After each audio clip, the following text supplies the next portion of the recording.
Александр Шервашидзе-Чачпа.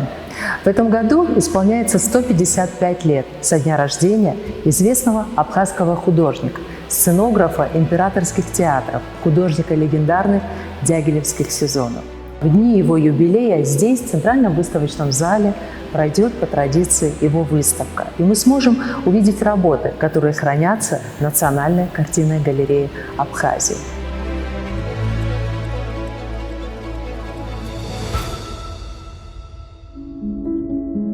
Род Чачпа – один из древнейших на Кавказе.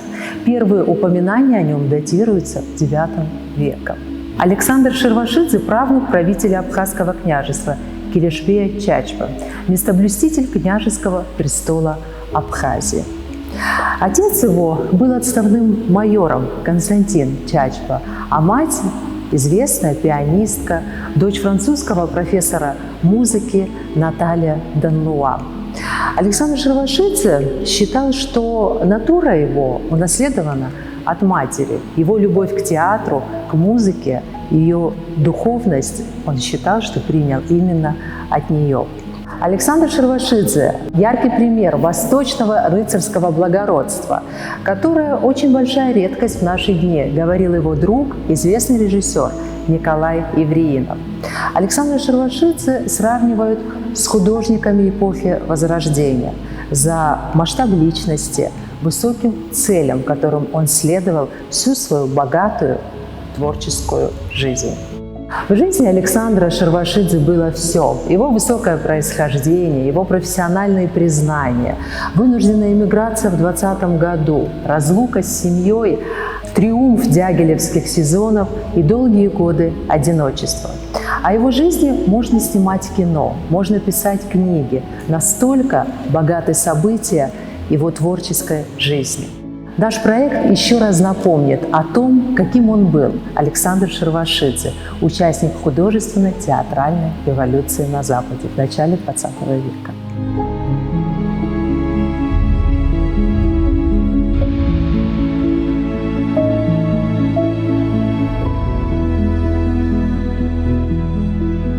Конечно, остается заветной мечтой организовать большой выставочный проект, где будут представлены работы Александра Шервашидзе, которые хранятся в Национальной картинной галерее, в Вахрушинском музее, в Санкт-Петербургских музеях, в частных коллекциях и в европейских фондах. Так, как это бывает, когда заходит речь о большом художнике.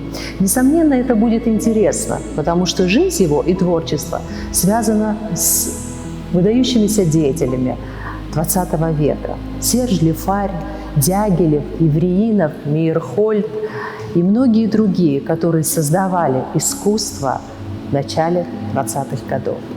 Конечно, самую большую его коллекцию можно увидеть в театральной библиотеке в Санкт-Петербурге. С 1906 по 1918 годы он служит в Императорском театре. И как свидетельство тому 400 графических листов, 40 спектаклей представлены в фондах театральной библиотеки. 11 костюмов Шервашидзе сохранились в Александринском театре. Их можно увидеть, костюмы, над которым работал сам художник.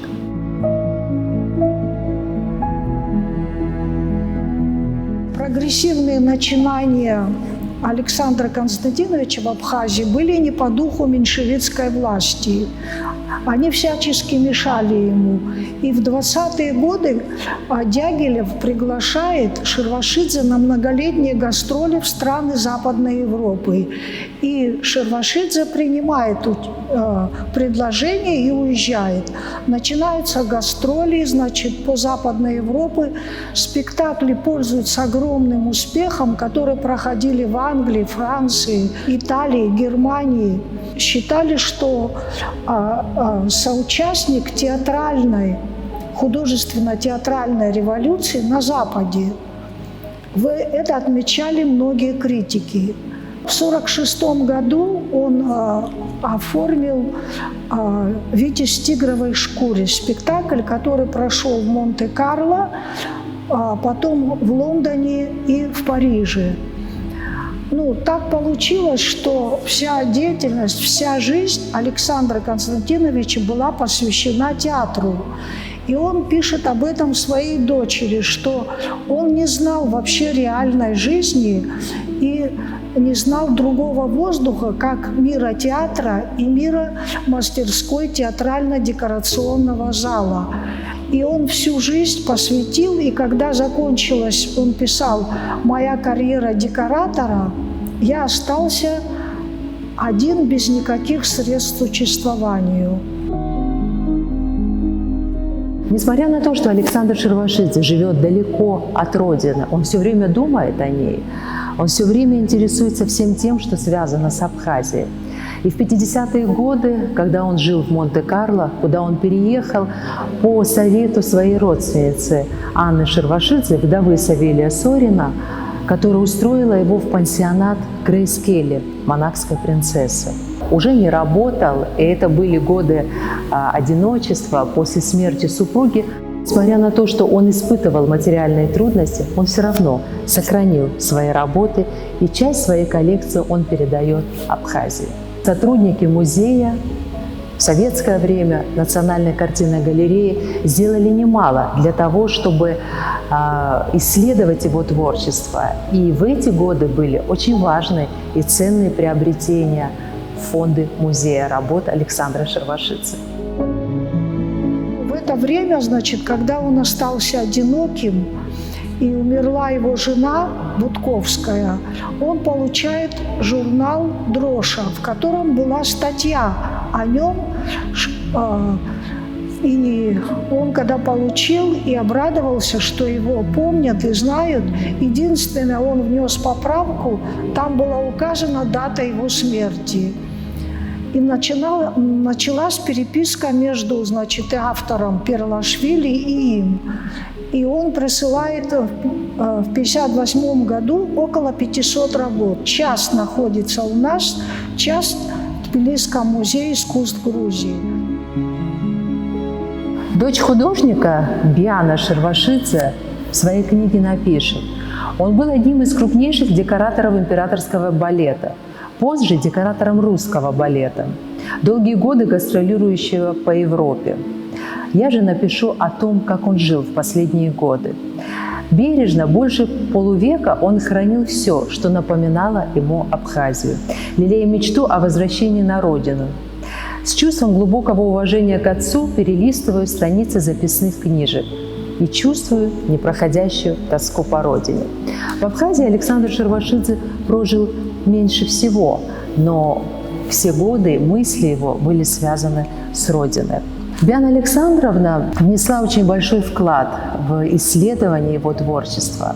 Сама Биана Александровна родилась в 1911 году в Париже в семье художника, члена мира искусства Александра Шервашидзе и Екатерины Падалки, выпускницы Сорбонны. Биана Александровна в своих воспоминаниях пишет: самым настоящим праздником был 1915-16 годы, когда они жили в Петербурге, и у нее была возможность посещать мастерскую своего отца. Это были самые лучшие воспоминания в ее жизни, потому что потом испытаний в жизни было очень много. В 80-е годы, когда я поступила работать в галерею, в это же время к нам была принята на работу дочь художника. Это удивительно скромная женщина. Никогда никто не мог бы подумать, что это дочь наследница владетельных князей Абхазии. Ей было за 70 лет. Она активно работала, и такая работоспособность, что мог бы позавидовать любой молодой человек. В это время картинной галереи вообще она находилась как бы в таком состоянии, что не было даже записей всех произведений. Мы в первую очередь занялись фондовой работой с Бианой Александровной. Кроме того, у нас активно мы занимались, постоянно устраивали выставки, вечера. посвященный Александру Константиновичу и другим художникам.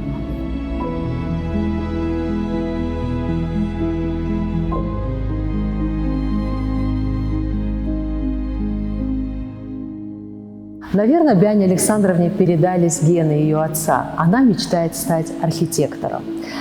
Но, к сожалению, графа ее происхождения в личной анкете все испортила. Она не смогла.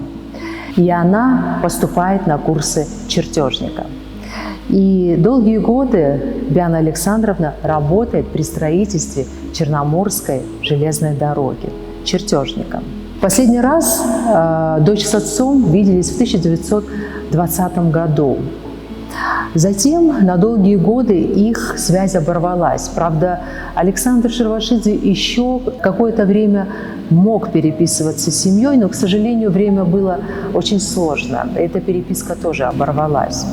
И потом уже она возобновляется в 50-е годы. Но та духовная близость, родственная близость, которая была у Бианы Александровны с отцом, она, конечно, сохранилась. И в самом первом письме, которое он пишет дочери, он спрашивает, будет ли у него возможность преподавать молодым художникам в Сухуми. Ему 90 лет, но он чувствует свои силы и свою потребность передать знания и то, чем он владел все эти годы.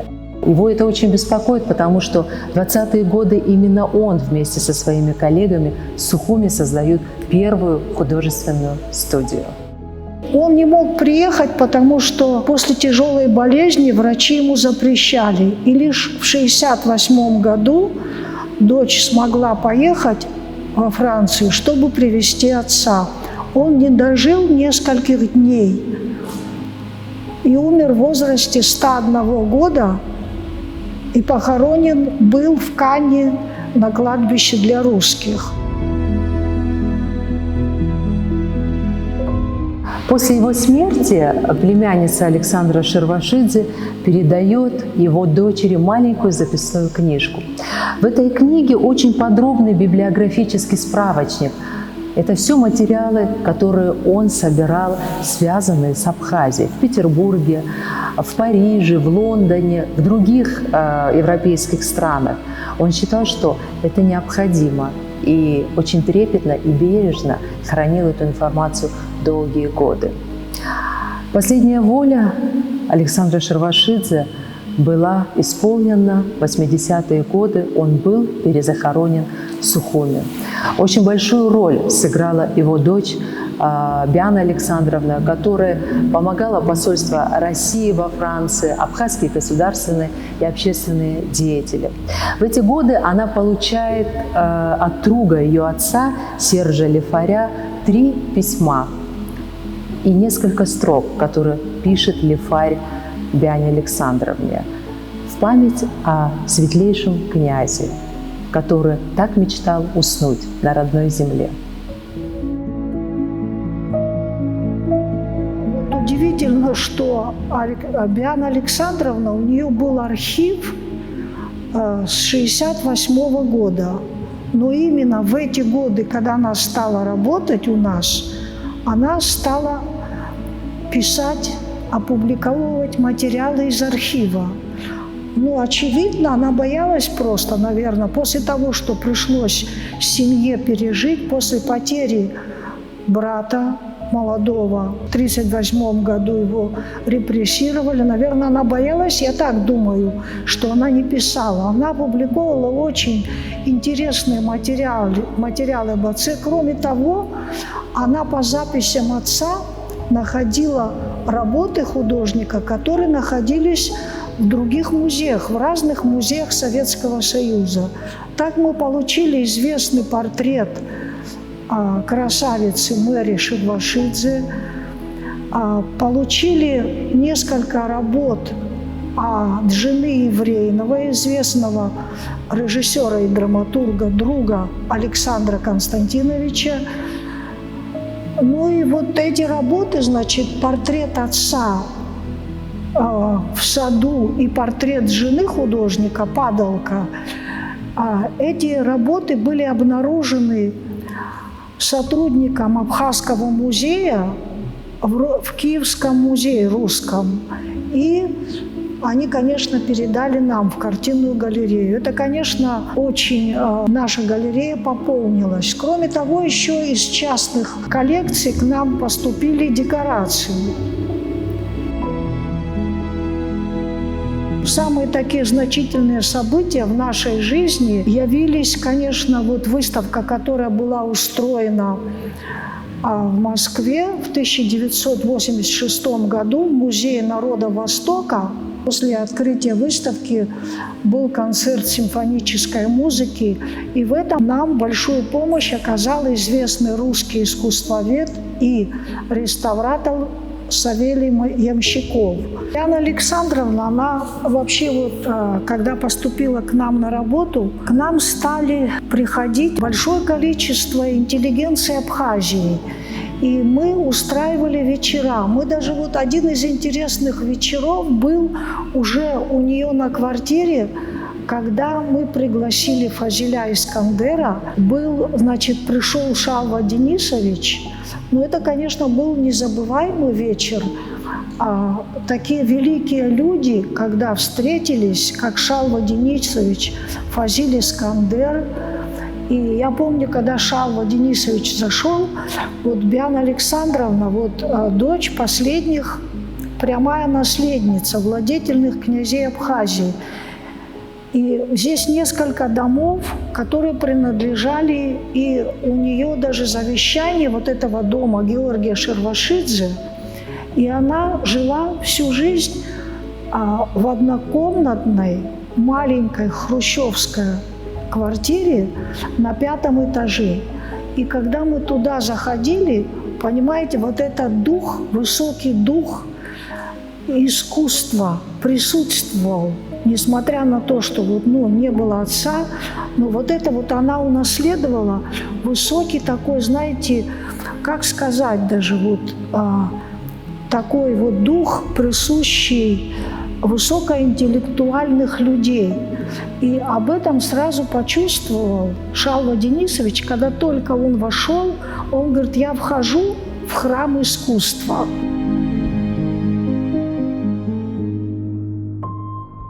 Где находятся работы Александра Шервашидзе, в каких музеях, частных галереях и коллекциях? Этот вопрос волнует и сегодня, потому что его наследие широко представлено, в том числе и в частных коллекциях. Например, в 1962 году прошла большая выставка известного русского коллекционера Лобанова-Ростовского, где были представлены работы Шервашидзе, целая серия его к балету «Сильфиды». В 1972 году также выставка, посвященная художникам мира искусства, где представлены работы Александра Шервашидзе. В 80-е годы в Париже проходит выставка, посвященная легендарному импресарио Дягилеву. Конечно, не обходится без его ближайшего друга, соратника, который был не только художником, но был участником всего этого действия Александра Шервашидзе. И на этой выставке, посвященной юбилею Дягилева, представлена его серия «Триумф Нептуна». «Триумф Нептуна» стал действительно блистательным событием.